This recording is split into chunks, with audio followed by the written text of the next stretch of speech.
गणेश तक पहुंचना बहुत कठिन बात है, बहुत कठिन बात है, क्योंकि बड़ी पवित्र आत्मा है और उसका प्रकाश चारों तरफ फैल रहा है। उसके अंदर जाने के लिए हमें बहुत ही स्वच्छ होना पड़ता है, तभी हम उसके अंदर उतर सकते हैं। एक वो और उनकी माँ के सिवा वहाँ कोई भी बैठे नहीं। उसके बाद दूसरा चक्र लेकर के वो जब आए, तब उन्होंने ब्रह्मदेव की रचना करी, किंतु वो करी उल्टे ढंग से। पहले उन्होंने श्री विष्णु को पैदा किया। उसकी वजह ये थी कि पहले क्रिएशन करने से पहले भी एक पालनकर्ता पहले ही बना दिया। इसलिए नाभि चक्र से ही हमें भी अपने माँ से ही पहले पैदा किया जाता है, और फिर उस पिता स्वरूप बाप को बनाने के बाद, क्योंकि पहले बाप बना दे उन्होंने, उसके बाद उनके नाभि से ही श्री ब्रह्मदेव की रचना हुई। बिल्कुल हुआ, ऐसा ही हुआ जैसे खूंटे बिठाए जाते, इसी तरह की बात है, इसमें झूठ कुछ नहीं। आप भी खुद देख सकते हैं। अब भवसागर बन गया, भवसागर की तैयारी हो गई, सारा वॉइड तैयार हो गया, वेगस नर्व और अयोटिक प्लेक्सस चारों तरफ भवसागर। उसके अंदर से बहने वाला प्यार, क्रिएशन उसी में फंस गया। प्यार चारों तरफ से लिपटा हुआ, ऑल परवेडिंग पावर है प्यार, और उसके बीच में क्रिएशन है। अब इस भवसागर को लांघने की बहुत जरूरत है।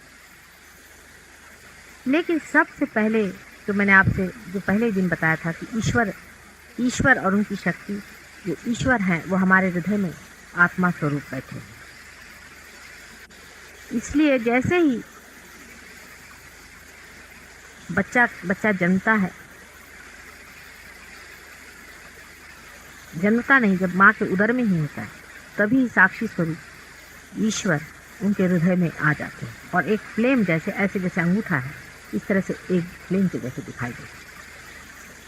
वो लेफ्ट हैंड साइड में हृदय में है। बहुत लोग कंफ्यूजन में डाल देते कि हृदय चक्र में है, और हृदय चक्र में नहीं, वो हृदय में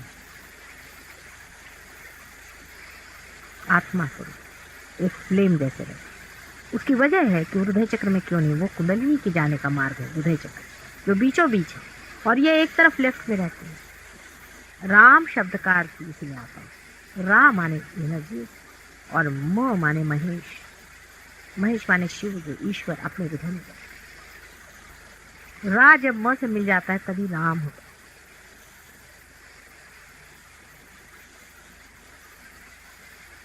इसे भवसागर में फंसे हुए लोगों को बाहर निकालने के लिए कोई ना कोई व्यवस्था करनी चाहिए। इसलिए ब्रह्मा, विष्णु और महेश, ये बड़ी अजीब सी हस्ती बनाई। इन तीनों के धर्म पे स्थापना कर दी गई दत्तात्रेय, और यही आदि गुरु और हमेशा गुरु रूप रहे, जिन्होंने अनेक बार संसार में जन्म लिया। उनका जन्म राजा जनक के रूप में हुआ था, जो आदि शक्ति के पिता स्वरूप थे। उसके बाद उनका जन्म ईरान में हुआ था, धोराष्ट्र के रूप में। मच्छिंद्र नाथ भी वही।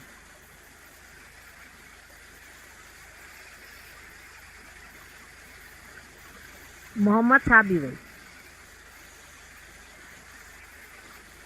नानक साहब भी वही।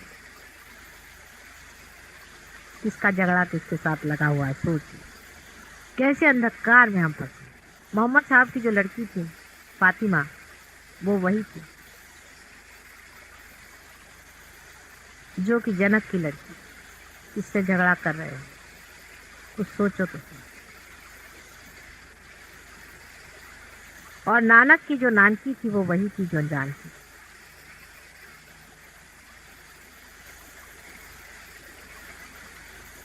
उसके बाद हमारे शिरडी के साईं बाबा, वही आदि गुरु।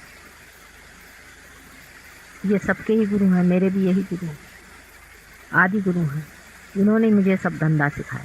जन्म जन्मांतर सिखाते रहे, अंत में मुझे को आके यही काम करना पड़ा, क्योंकि उन्होंने भी नहीं किया। और इस जन्म में मुझे को उनके गुरु स्थान में बिठा गए कि मैं गुरु बनूं। अजीब सी हालत है।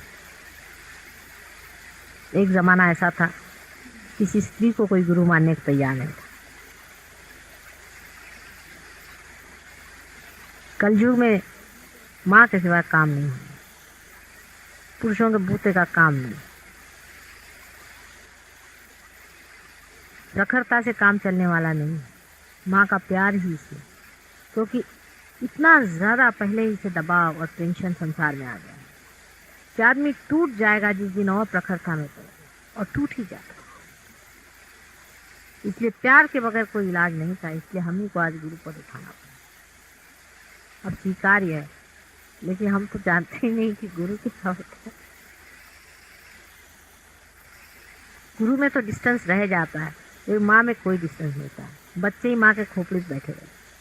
इसलिए आप लोग भी देखिएगा, हमसे आप बहुत लिबर्टी लिए और मज़ा आता है हमें कि आप बिल्कुल पूरे फ्रीडम से हमारे साथ रहेंगे। ना आपको हमारे साथ कभी भय लगेगा, ना आपको कोई घबराहट रहेगी, कोई परेशानी नहीं है। कोई भी बात होगी बेधड़क आप आकर हमसे बताइए, कोई सा प्रॉब्लम होगा आप हमसे कहिएगा, झगड़िएगा, लड़िएगा, सब होगा जैसे अपने माँ के साथ होता है। वही होती है जिससे हम बिल्कुल फ्रीली रहते। पूरे फ्रीडम की ज़रूरत थी इसी वजह से।